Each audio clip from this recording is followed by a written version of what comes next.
Umasa sila ni Opel sa alternative learning system noong 2014 at binigyan ng scholarship ng lokal na pamahalaan ng Batangas City.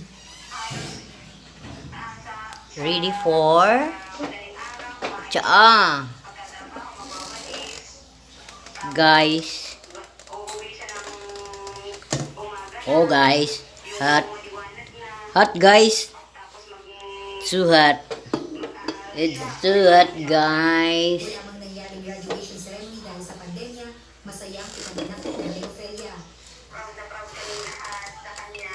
Hanggang po natin tayo ay maging kaedad pa o maging matanda na para mag-aaral.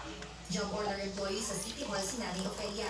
Ngayon, gagamitin niya ang diploma para makapag-apply bilang regular na empleyado para may pagpatuloy ang pagiging ng bayan.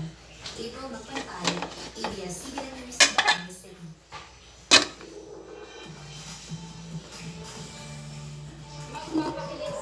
And this is my sambong tea. Look at that. This is good. This is good for the body.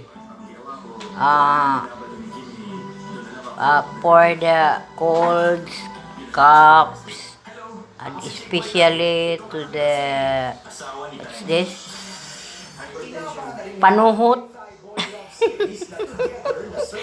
Please like and subscribe. Thank you guys watching.